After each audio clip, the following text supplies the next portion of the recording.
Good evening. Hello, good evening and welcome.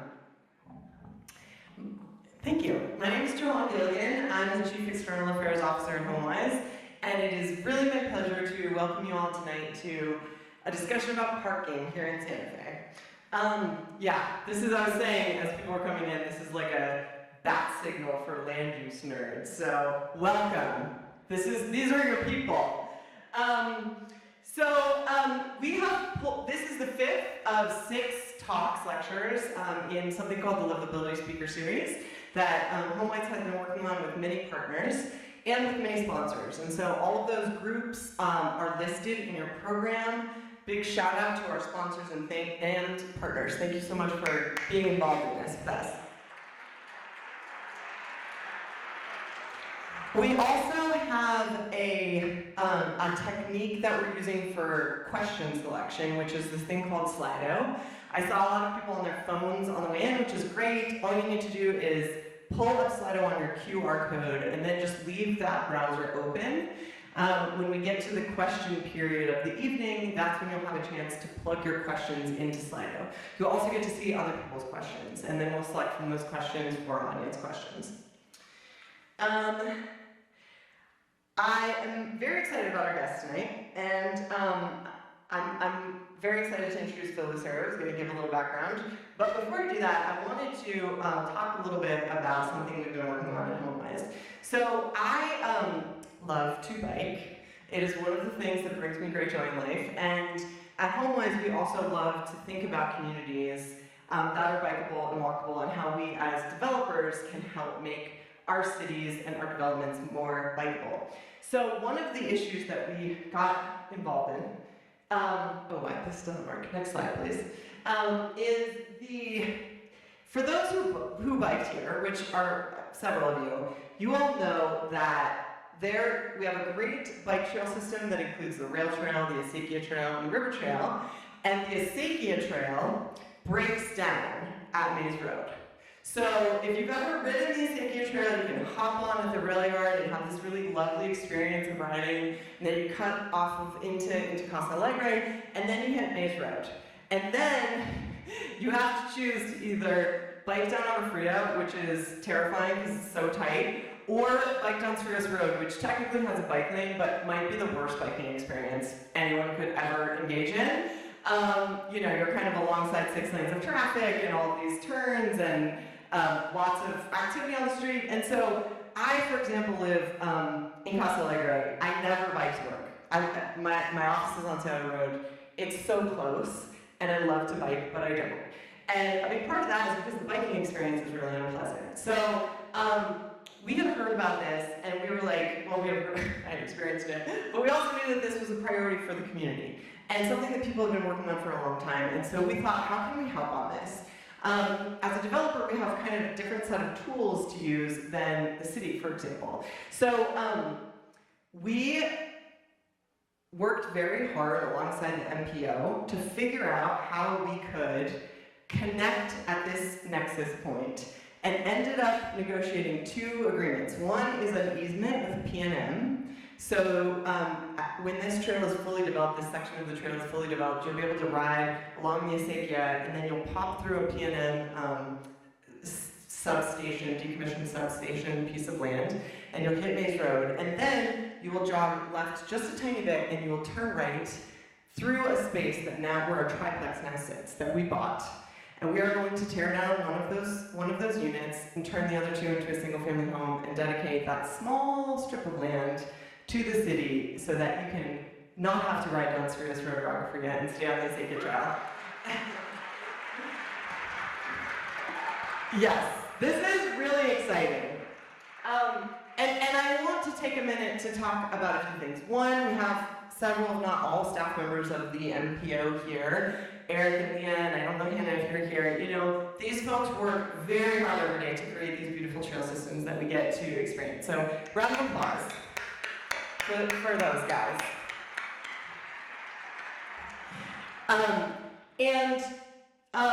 We're also very excited to partner in this event with Bike Santa Fe, who helped us with the bike valet, and I do just really want to shout out everyone that biked here. It's awesome to see people biking places. So thank you for Bike Santa Fe for making that happen. Thank you for the MPO for all your work. We're really excited about this connection point. We're going to be doing a dedication when it's up and running, hopefully in the spring, and we will all be able to avoid a near-death experience.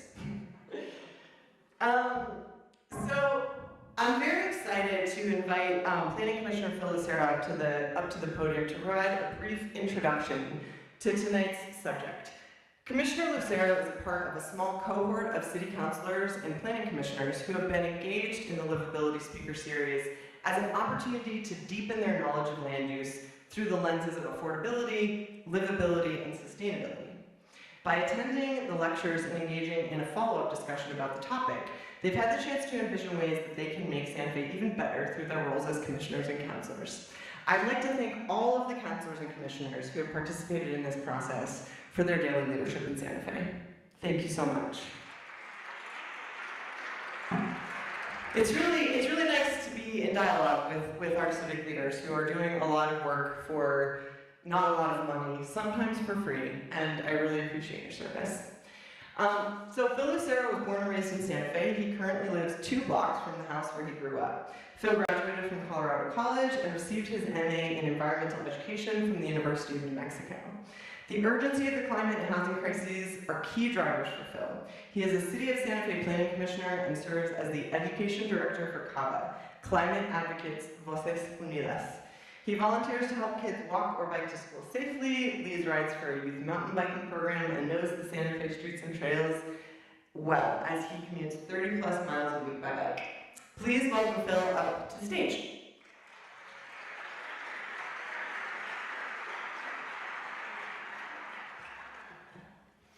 Thank you.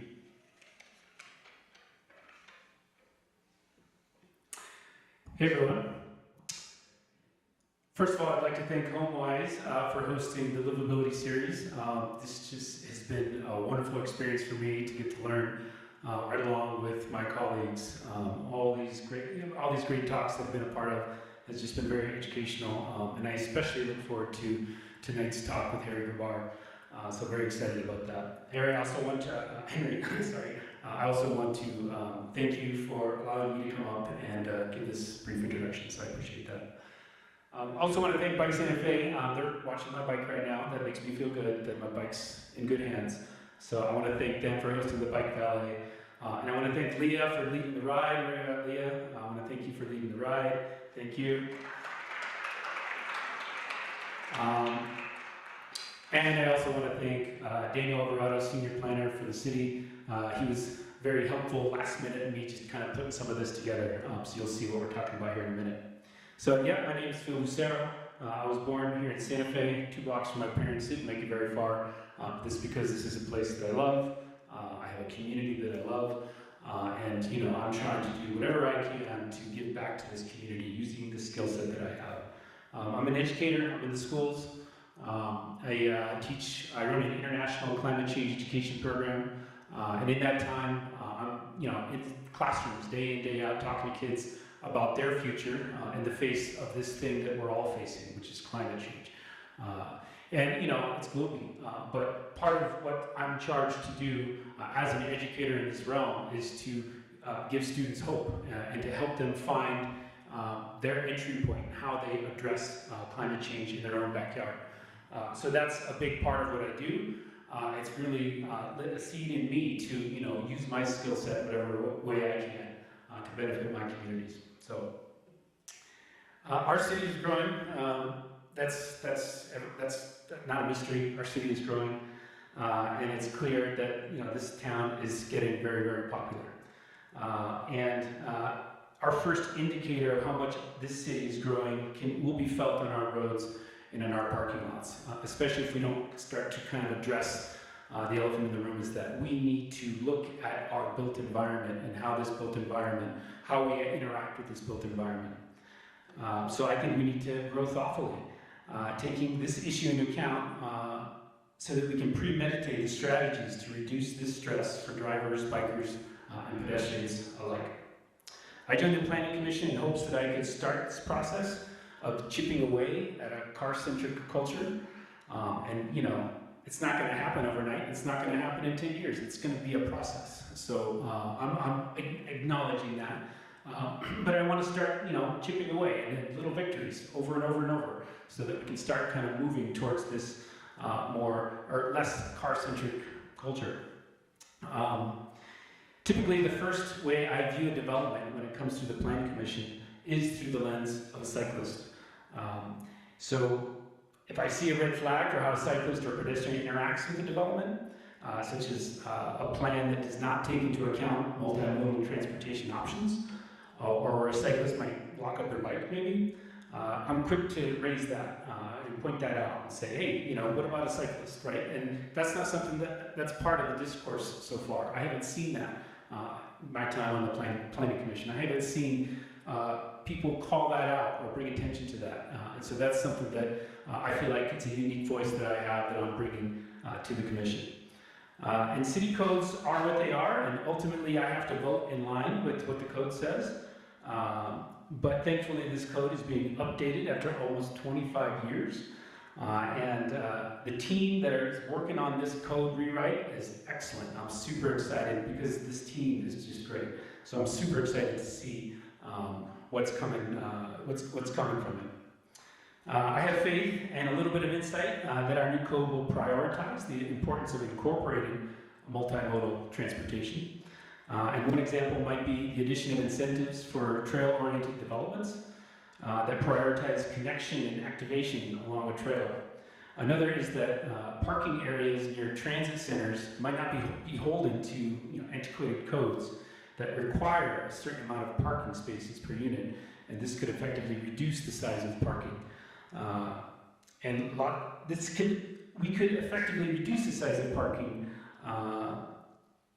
Sorry, I missed all that. I want to move on. Anyway, transitioning to a more bikeable, walkable city begins with density and infill, in my opinion. In relation to development, density refers to the amount of development per acre permitted on a parcel under the applicable zoning. Infill refers to the rededication of land within the city for new construction. This is the most sustainable way to build, as it is the most energy efficient, it uses the least amount of water, and it supports and enables more affordable housing, which, that's another big issue that we're seeing here in this town. I'm a big proponent of this strategy as it will serve as a solution to address sustainability, affordability, and our overall quality of life. This does not come without challenges, however, as the very nature of infill implies changes to our built environment. The look and feel of Santa Fe is important, and it's as important as it is what sets it apart from other cities. We're unique in that way. We have a beautiful city, and these changes will oftentimes be met with criticism. The reality is that the city is changing whether we like it or not. If we don't consider density and infill, then our need for more car-centric urban infrastructure will only grow as people will have to travel farther to get where they're going. This is neither sustainable for the environment or for the well-being of residents. I believe a more bikeable, more walkable city is healthier for the residents in that city. We need to take action towards moving this city to a more bikeable, walkable city so that we are not prioritizing cars, but instead we're prioritizing people. But how do we do this? Well, here's one thing we can do right now. There is a QR code right here. You can scan that QR code, and that's going to take you to the Land Development Code Assessment Report. So, as I said, after 25 years, the Land Development Code is being rewritten, and the first update is out now for the public to view. Go onto this website, get acquainted with the Land Development Code, talk to your friends about it, share it with people, make it a point of discussion, and comment on this site. Go through it and make some comments on this site. This is where your voice can be kind of folded into how we rewrite the code for this city, because it's in the process right now, and it's toward the beginning of the process. So now's a really good time to voice your concerns or to talk about things that you care about. It takes a village to run a village, and I'm happy to see you all here tonight, helping to run this village. I would like to thank our hosts again for inviting me to participate in this event. And like you, I am looking forward to the talk coming from Henry. Thank you.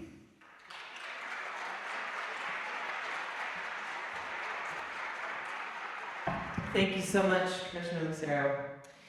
It's now my pleasure to welcome Henry Grabar up to share his knowledge with us about parking. So, Henry Grabar is a journalist who writes about cities. He's a staff writer at Slate and Loeb Fellow at the Harvard Graduate School of Design. His work has been published in Architect, The Atlantic, The Guardian, Harper's, The Wall Street Journal, and other outlets.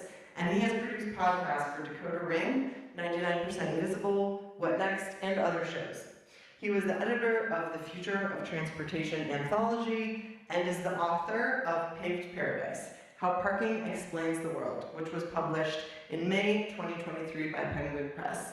We will have books for sale and to be signed afterwards. So with that, I welcome Henry up to the stage.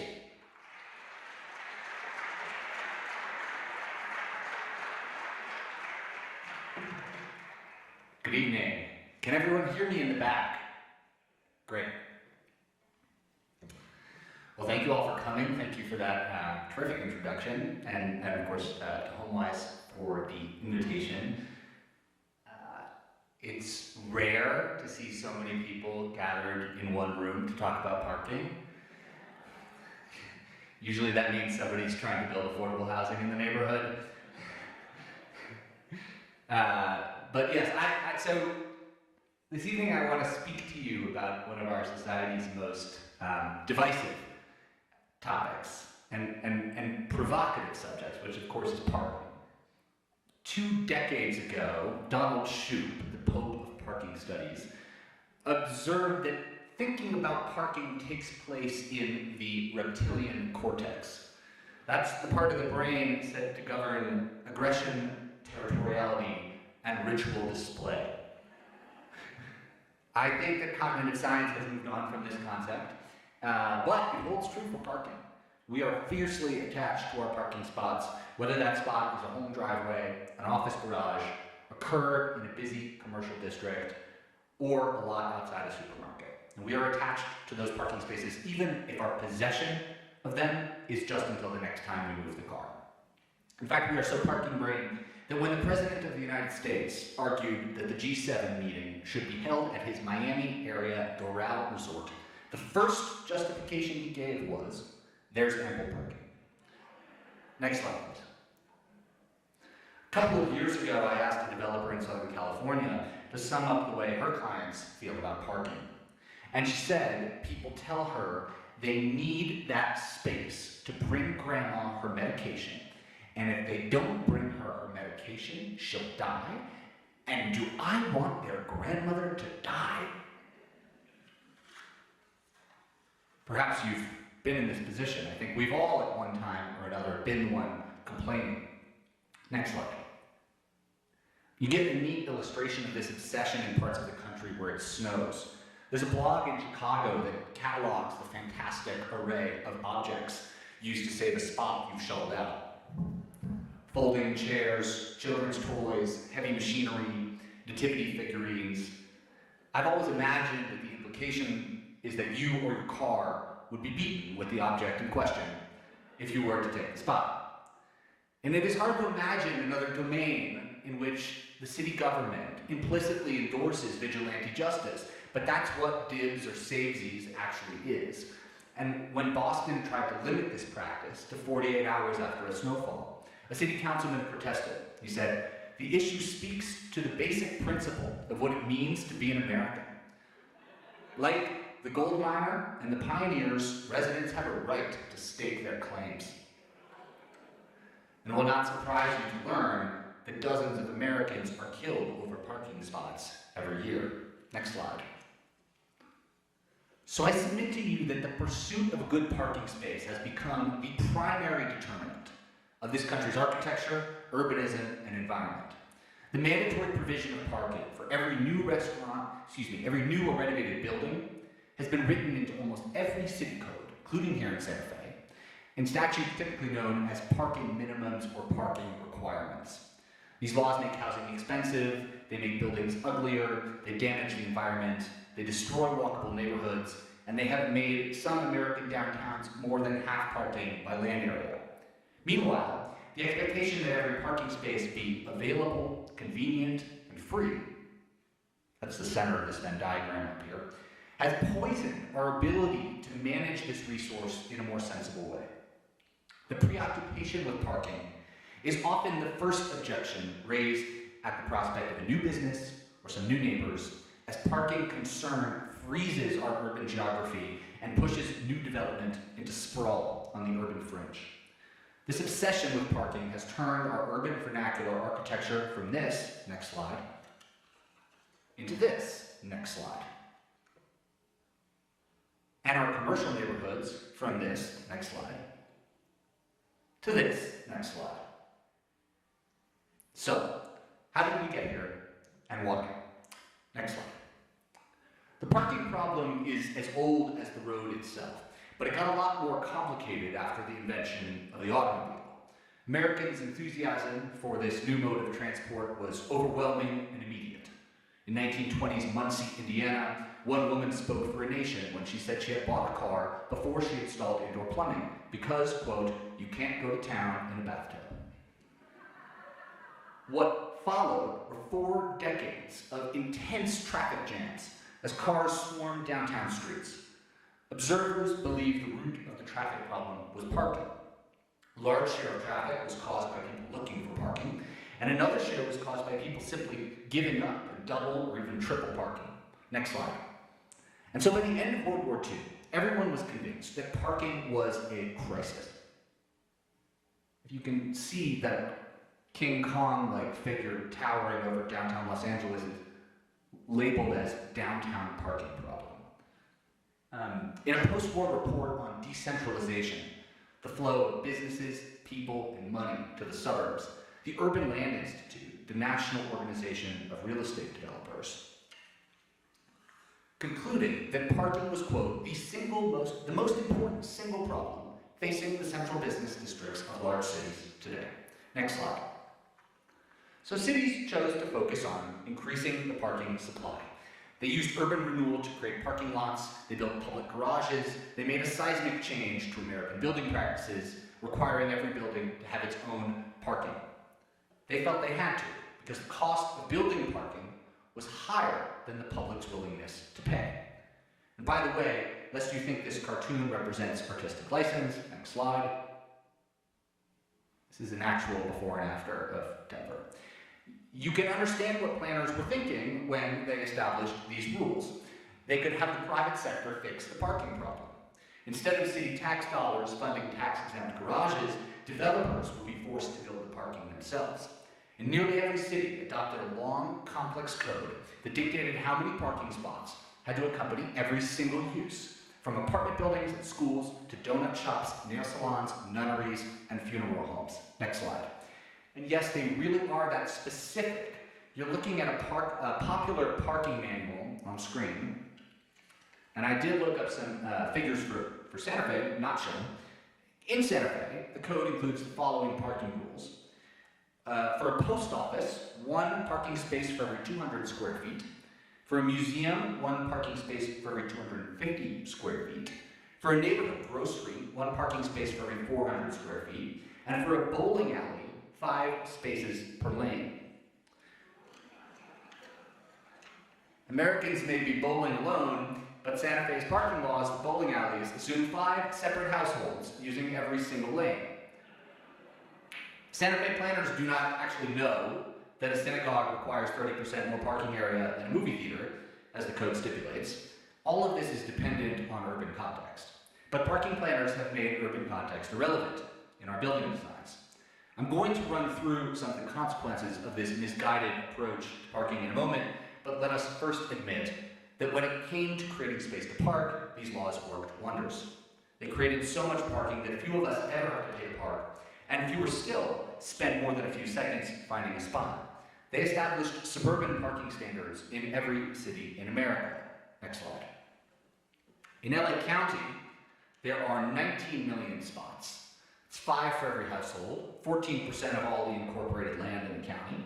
That's more land for parking than for the moving lanes on the streets and the freeways put together. And the smaller the city, the more parking there is. Next slide. There we go. That's LA County on the right, by the way. So that's your blue box of all the parking in the county. And the smaller the city, the more parking there is. So Seattle, which is the on the bottom left, the rightward of the 2 images on the bottom left. Seattle has 5 parking spots per household. Des Moines, Iowa has 20 per household. Pure parking parcels make up 28% of land in Louisville and 30% of Albuquerque. Next slide. And that doesn't even include garages inside or underneath buildings or parking along the curb. Next slide. There is more land used for storing each car in this country than there is for housing each person. Forcing the private sector to take care of car storage has some unpleasant, unforeseen side effects. This is because parking both takes up a lot of space and costs a lot of money to build. Required parking adds tens of thousands of dollars onto the cost of every single American home, imposing a $500 million penalty annually on tenants who don't drive.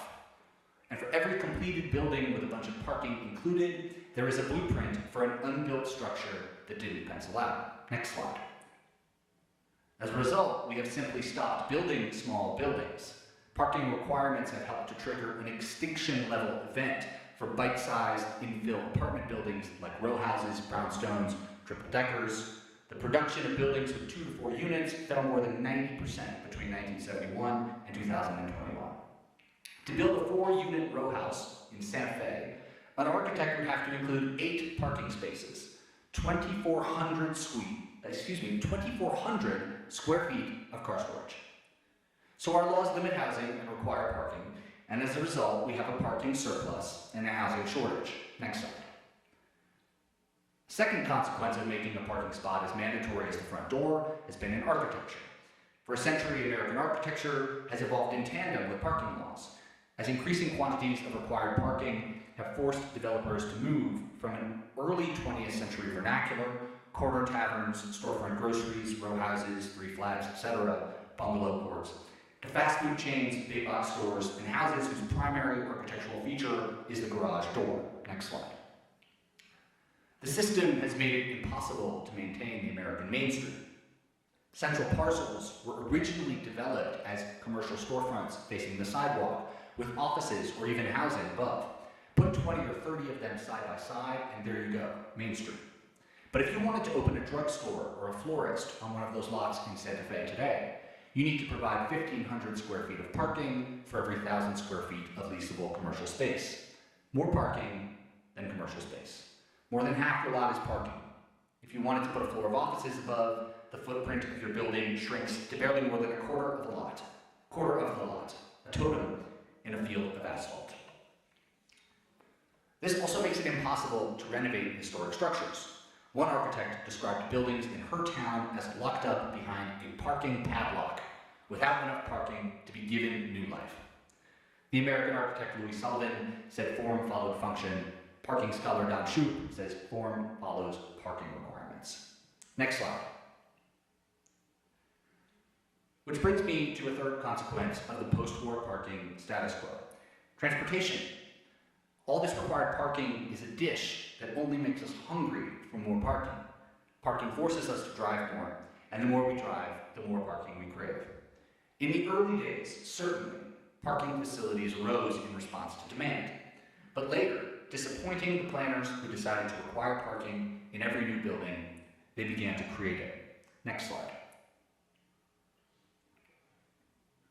Research has shown that parking growth between 1960 and 1980 was a powerful predictor of car use in the following 2 decades. More parking appeared to cause more traffic, not, as planners originally hoped, vacuum cars off the street.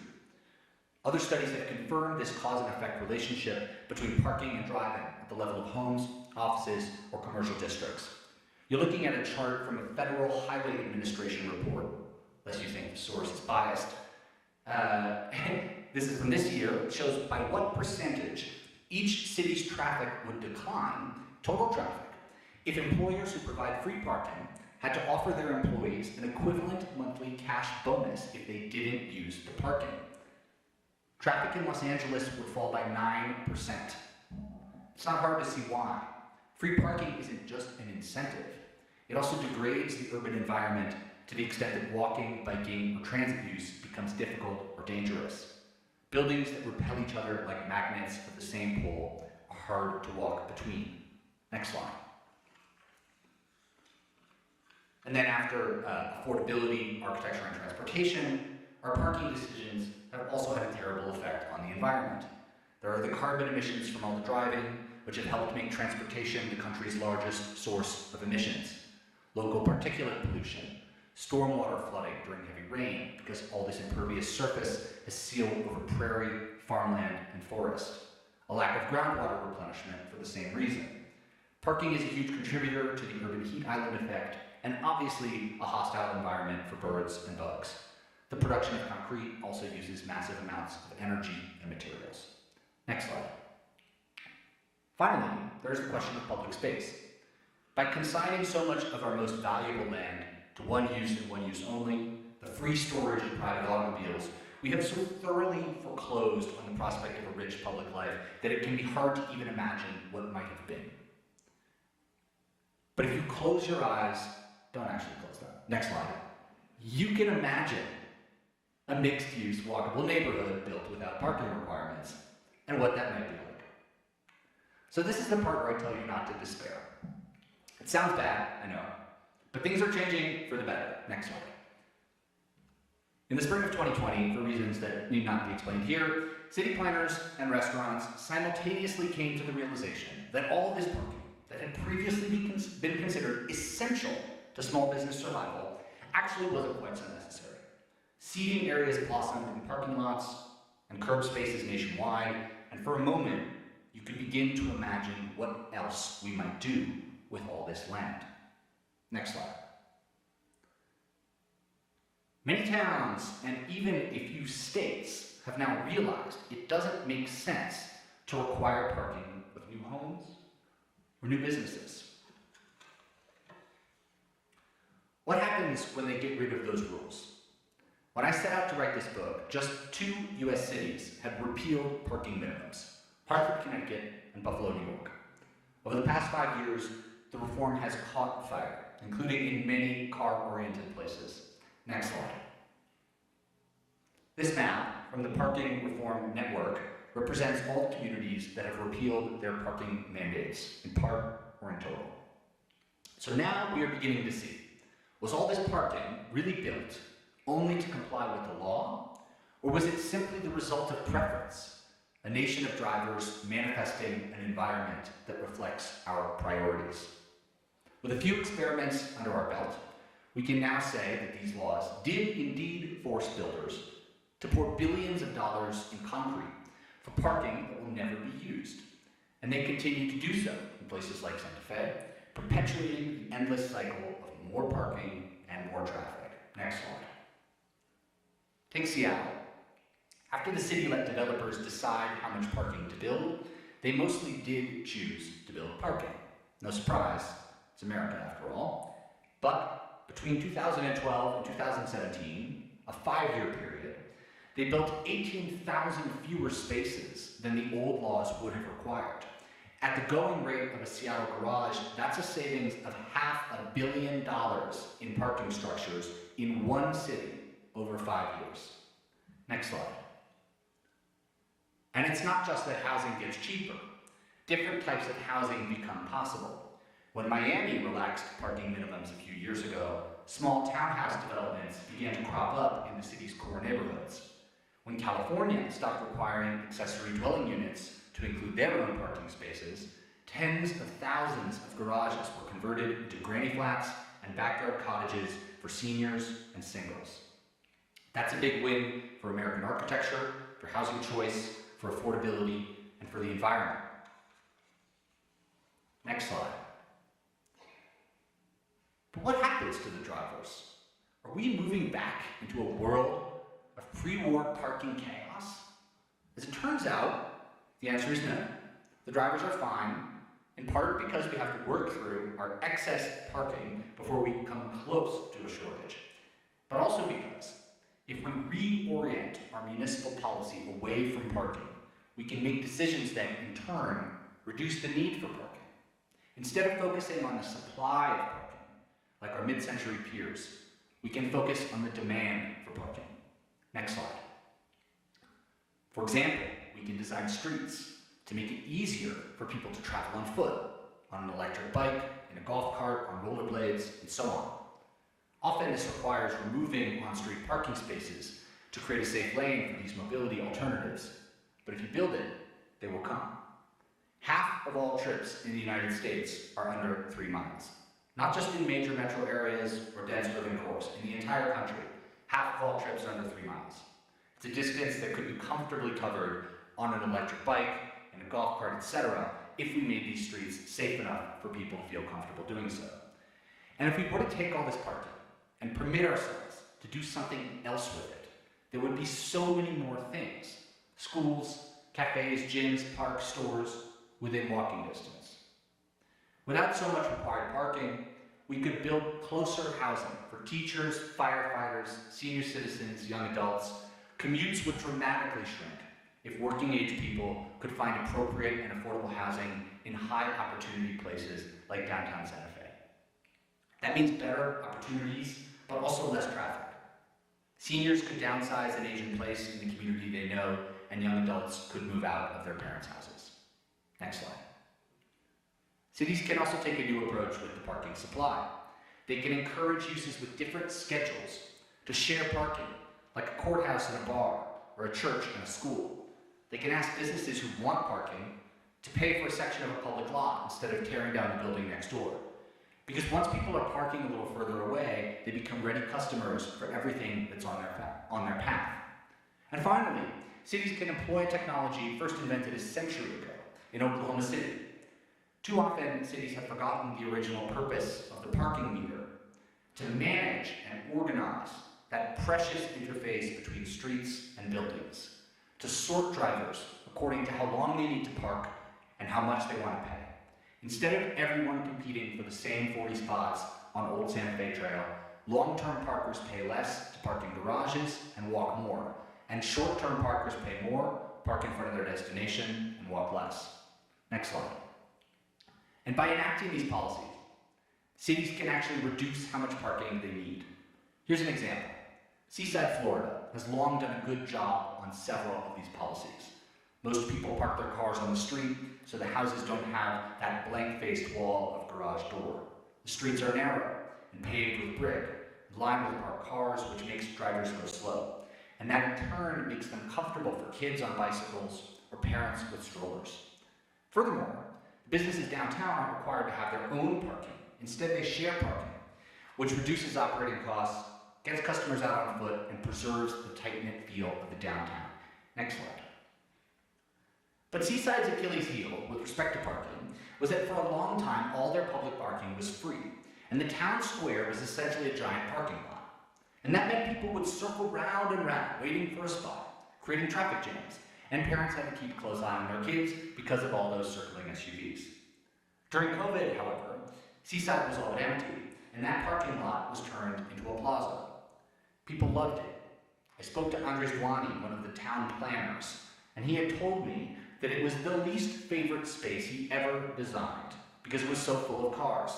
He called it a parking slum. But, he said after COVID, the square was like Cinderella, revealed to be more beautiful than he knew. Next slide. And even after visitors returned to Seaside, the town decided to keep that parking lot plaza. And that was possible because they started charging for the rest of their parking, ensuring that there would always be a space available at the right price.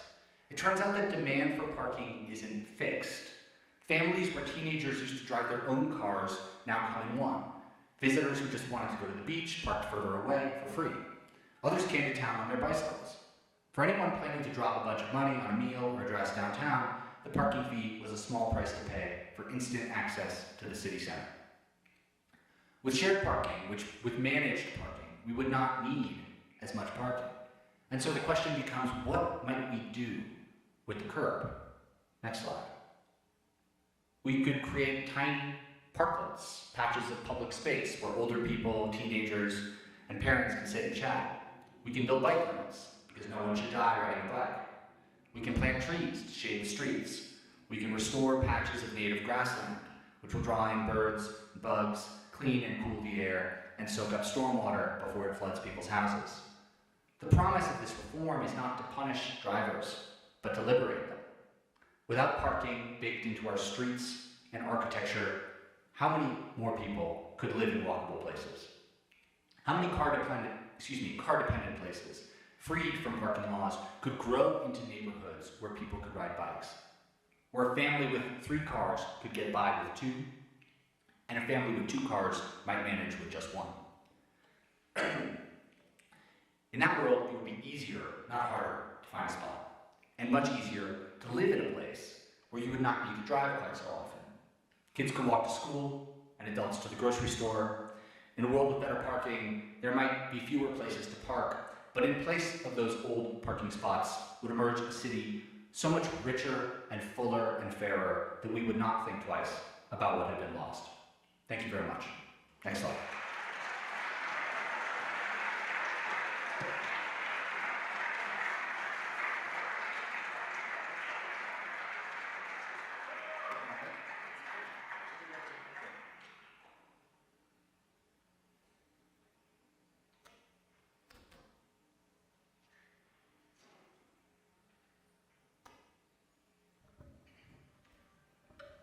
Henry, that was great.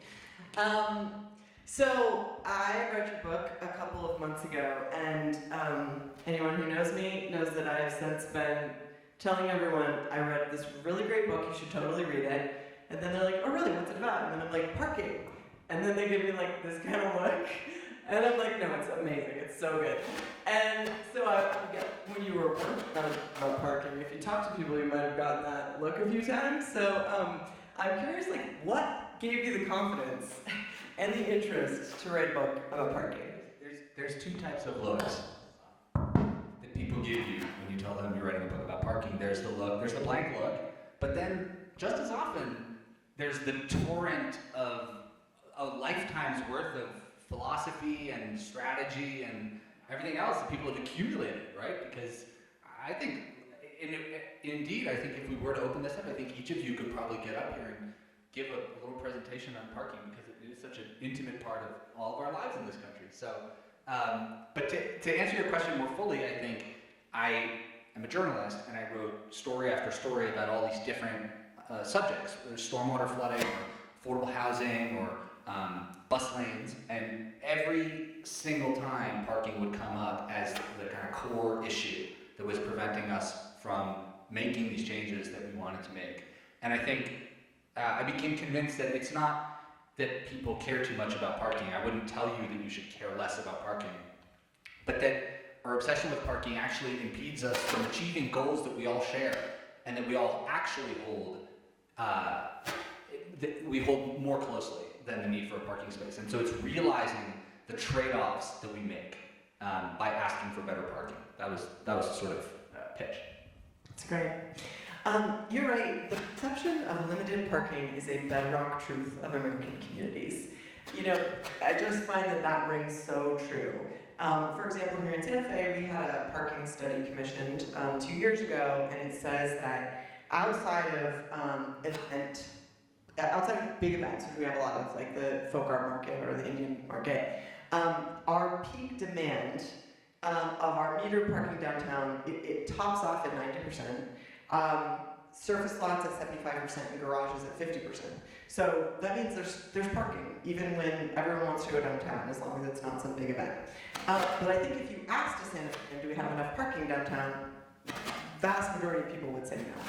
So can you explain this? Like, why is this perception prevalent, and what do you think drives the insatiable demand for parking that we can never seem to satisfy? Well, so what's happening in Santa Fe is actually very, very typical, and I found studies going back to the 1950s and 60s in American cities of any size, and they all illustrate the same phenomenon, which is that the first place that people park is on the curb, which makes sense because that is obviously the best place to park. You can park right in front of your destination and walk right in, and you're right at the heart of the city, right? So this is obviously everyone's first choice. And garages are everybody's last choice because garages are some of our least pleasant spaces. One of the things I learned in researching the book was that originally people thought that garages in America were going to be like train stations in Europe, like they would be grand and they would have like inspirational inscriptions in the stone, and that obviously didn't come to pass.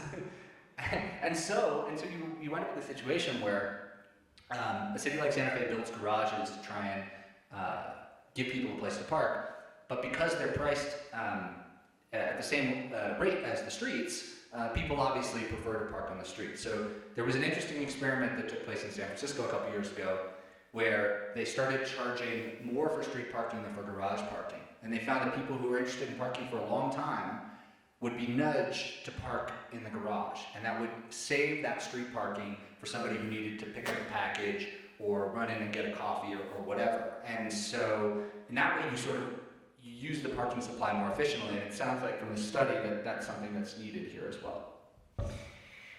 As a developer, we're obviously building housing and sometimes commercial buildings, and often now trying to build projects with both of those things in them. And so we have a project that's an infill project called El Camino Crossing, 8 acres that includes single-family homes, condos, live-work units, and commercial buildings. And we decided, particularly in the area where we have the live-work, condos, and commercials, that we wouldn't assign parking, that we would just open up all of that parking to be shared. And I think it's, what we found is that a lot of people, it's very uncomfortable for a lot of people to imagine sharing parking. Can you just give a pretty simple description of why shared parking works better?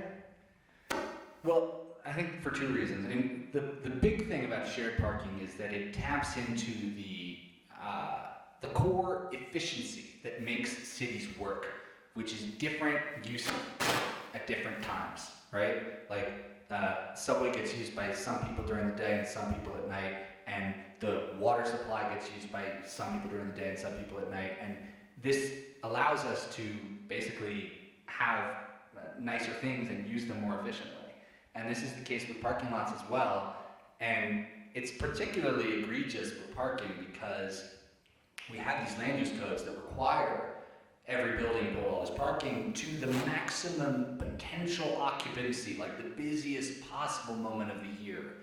And if you're building like a church, for example, I mean, that parking lot is only full once a week.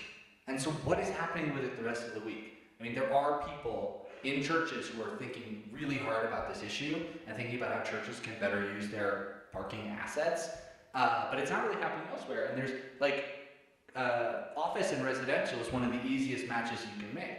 Office parking is full during the day, residential parking is full at night. And in places that have enabled new builders to build more buildings with fewer parking spaces, a lot of residents just decide to park their car in an empty office garage. That's what happened in downtown Los Angeles, for example. And that's why that reform worked there, was they were able to convert all these historic buildings. And people parked their car in office garages, and they took advantage of the fact that those garages had been built to respond to the peak moment of its demand, but then were empty all night. Thank you. An issue that's really top of mind here and in a lot of places is housing affordability. Median home price in Santa Fe has held steady above $600,000. Rents have gone way up. Really, people are under a lot of pressure. And I think one connection that isn't made as often is between housing cost and parking. And I've heard you tell some really great stories that kind of embody how this plays out, like how parking requirements make housing more expensive. For example, I heard recently the story told about the project in Austin. I was wondering if you would just talk a little bit about a story that shows that connection really clearly. Yeah, in Austin, I visited this project that had been built for the formerly homeless, and it had been required to include a parking space with every single unit. These people were coming off the street. I mean, most didn't drive. And you could argue, well, maybe one day they would buy cars and they would drive, and so you had to build the big garage for that. But the fact is, the median parking space in a structured garage in the United States this year is $28,000. So nobody really wants to pay that much for parking. People don't want to pay anything for parking. And so when you take a project like that one for the formerly homeless and you decide you're going to include, by law, 50 required parking spaces, I mean, you do the math. That's like more than $1 million just in parking costs. And maybe that is for a good reason, that those people are going to want cars and they're going to want a place to park them one day. But in real time, you are making an actual trade-off between providing more housing and providing those parking spaces. So shifting gears to kind of thinking more about solutions, which I think you did a beautiful job of showing us kind of a vision of what a less parking-filled life could look like. You know, one of the things that I've found is, like, in having conversations with people about parking, you've got this challenge of, like, you know, it's hard to talk about changing how we regulate parking, whether that's to charge more for the parking or to build less of it, or both, without people feeling like those changes will be, like, too unfair or make things too difficult. And so then they go to thinking, like, well, we can't do that until we have, like, a better functioning public transit system. But the reality is, like, no one's going to get on public transit until it's better, more convenient, faster than driving. How have you seen people find their way out of this, like, chicken and egg conundrum? I don't know if they have. I mean, I didn't put this up in the presentation, but there's, like, the number one determinant of whether people will use public transit is whether there's free parking at their destination. If you provide free parking at the destination, people will not use public transit. That's it. And so to act like, well, we're going to get rid of the free parking, but first we need to have a train that runs every 5 minutes, it's never going to happen, because nobody's going to ride that train as long as there's free parking there. So I think the way it's not about convincing people to start riding the train while there's still free parking at the destination. It's about asking them to see the trade-offs that are involved in maintaining that free parking. And I think that dot map that I showed you with all the cities that are doing this reform, it comes from two places. And the first is housing affordability, right? I'm part of, like, our entire generation is, like, feeling a little frozen out of home ownership. And the earth is burning. And so I understand this is one of those, like, terrible food in such small portions kind of things. But nevertheless, those are the two things that are really motivating people. Is we need more affordable housing, and not just affordable housing, but different types of housing suited for different types of families, and also the idea that, you know, our car-based system of transportation, even if it can be electrified in the next 5 to 10 years, which, again, that depends on sharing parking. That's a whole other story. I think those two issues are what's forcing people to reconsider free parking. And then once the parking becomes scarce or it becomes expensive, this kind of magical alchemy happens, because that is accompanied by a densification of amenities and exciting things and more people living places. And honestly, that just makes, like, bikeable, walkable neighborhoods work. So I think that's the answer. If you look at a place like Seattle, I don't think it's a coincidence that Seattle was the only American city that had transit ridership grow during the decade between 2010 and 2020. It's because they did all this stuff, right? They built all this stuff. And people responded to that by saying, you know what? It's no longer so convenient for me to drive to my office. Yeah, and I think, to your point, like, thinking about not just affordable housing, but affordable living, a lot of what we see in Santa Fe is people getting kind of priced out to the south side of town, or often all the way to Rio Rancho, and then driving 45 minutes every day to get here, which is a big issue. Right, that's the other thing. People think, well, if we don't allow this building on this parking lot, then those trips won't happen, right? Like, if the people don't move into this building, then that means 20 fewer car trips will be made in the city of Santa Fe, and that means less traffic on the roads. But that's not what happens, right? Those people still need a place to live. And the odds are they wind up at a property that's at the edge of town, or maybe it's in Albuquerque, and they wind up driving an hour to get to work every day. And so, right, you need to consider that when we say no to an apartment building, those people don't disappear off the face of the earth, right? Those trips still happen. They just become longer. Yeah, that's right. At nearest count, I think it's almost half of people who work in Santa Fe commute in from Santa Fe. From most often, I think about 45 minutes away, most of them coming from the south. Yeah.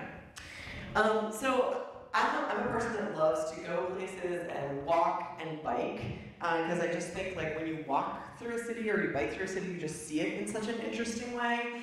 And as I mentioned previously, we have these incredible bike trails. We have the River Trail, we have the Acequia Trail, we have like these lovely ways to get around Santa Fe, kind of from a southwest to northeast trajectory. But then the cross between those trails is the connectivity is not great yet, and I would say just generally speaking, I've biked a lot of places. I biked in New York City when I lived there. I feel pretty scared biking around Santa Fe, and I think that's a lot of that is because I don't feel like drivers necessarily want to share a road with bikers, or there's not a lot of bikers, and so they're not used to that. They're not looking out for it. So I'm wondering, just broadly speaking, like how can Santa Fe continue to do the work of making biking safer and more pleasant? And I think some of that's tactical urban interventions, and then some of that's like a change in mindset. And I'm curious what you've seen on those two fronts. I think the thing that makes, it's another chicken and egg thing. The thing that makes cities safer for bikers is more people biking. So you do have to, somebody's got to, Phil, I guess, right?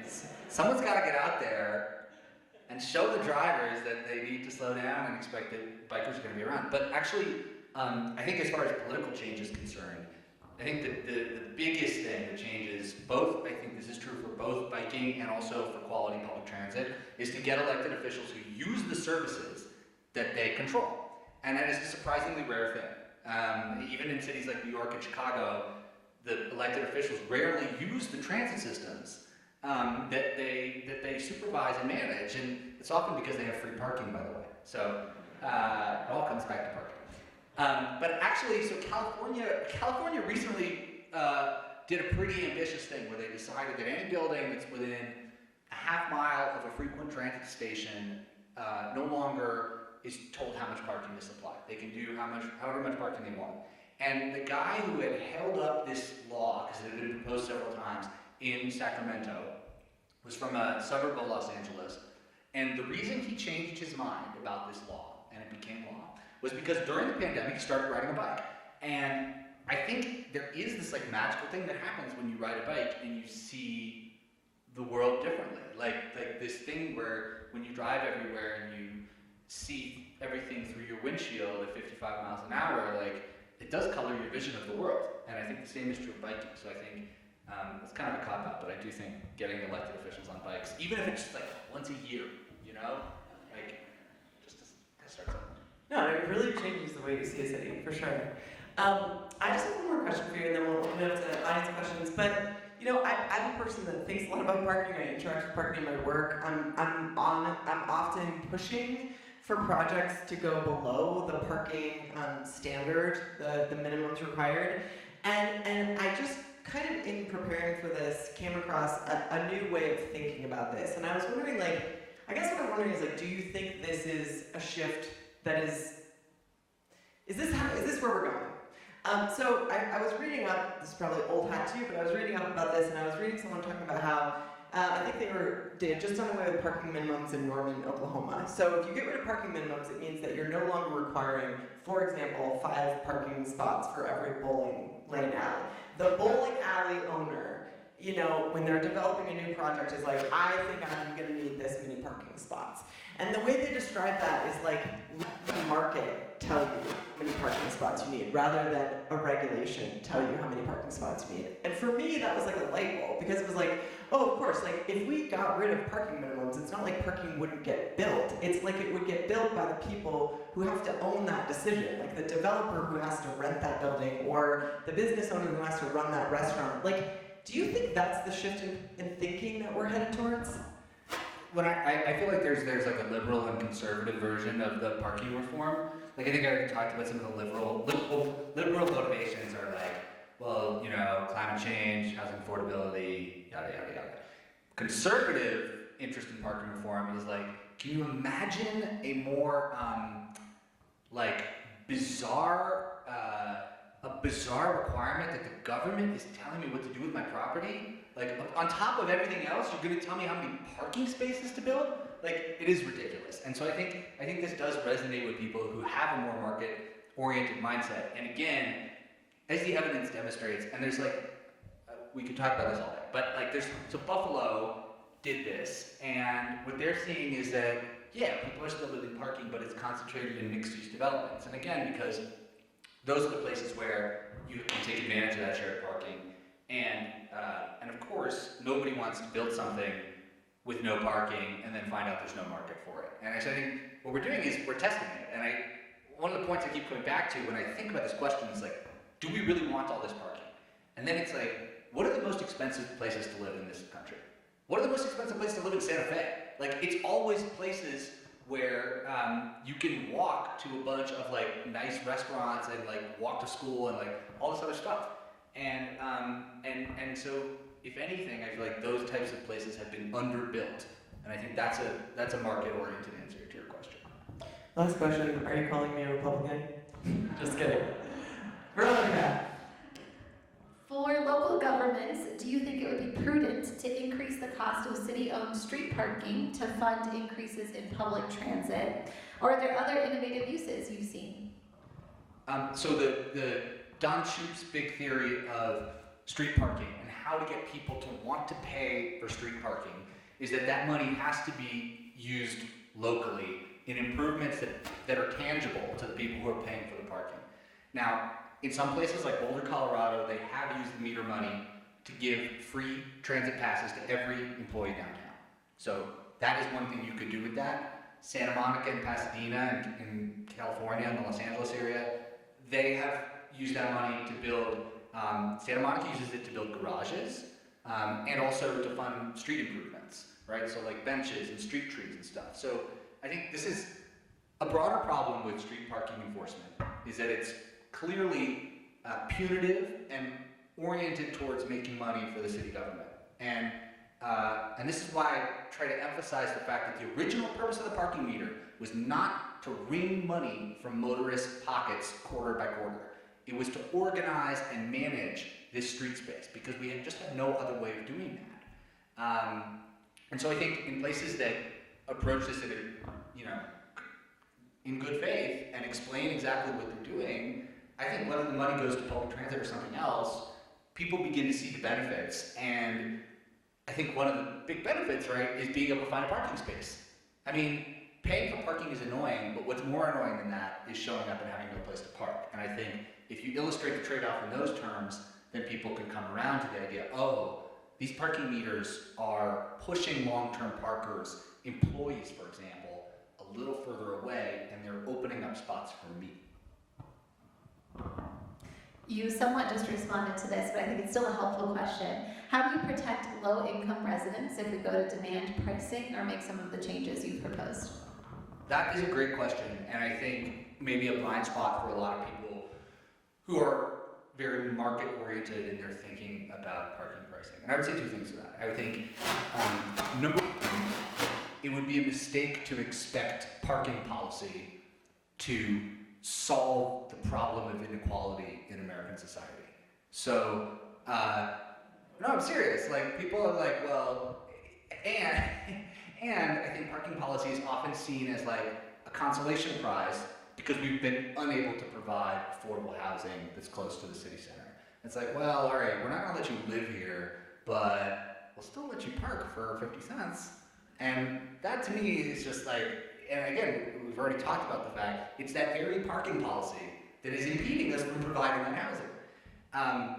But I think the other thing that comes to mind is that a lot of low-income people who work with their cars, I think embedded in that question is sometimes an assumption that their time is not valuable. And I think actually their time is extremely valuable, and often it's more valuable than that $2 parking charge, right? Because the important thing, if you've got to run from one shift to another shift and pick up your kid and all this stuff, It's not how much am I paying for that parking space, it's can I find a parking space. And if you work delivering stuff, for example, like delivery people constantly rack up, in big cities they rack up thousands of dollars in fines every year because there's no place to park.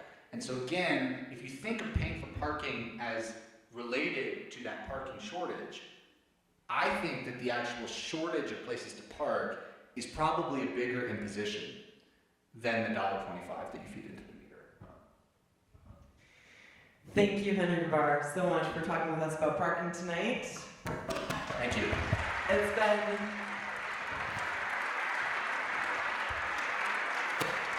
if you want more of Henry's wit and historical knowledge about parking, the books are available for sale. Henry will be signing. Everyone is invited to stay and join for free food and drink in the ballroom and courtyard. And lastly, we are wrapping this series of talks on October 27th with Bill McKibben. We're very excited to be partnering with Santa Fe Art Institute to bring Bill McKibben to town. Tickets will be released tomorrow at 10 a.m. And if you can't get a ticket, we will be live streaming the event and you're invited to the reception afterwards. So thank you so much to everyone who's joined us, and thank you again to Henry for coming all the way to Santa Fe to talk to us.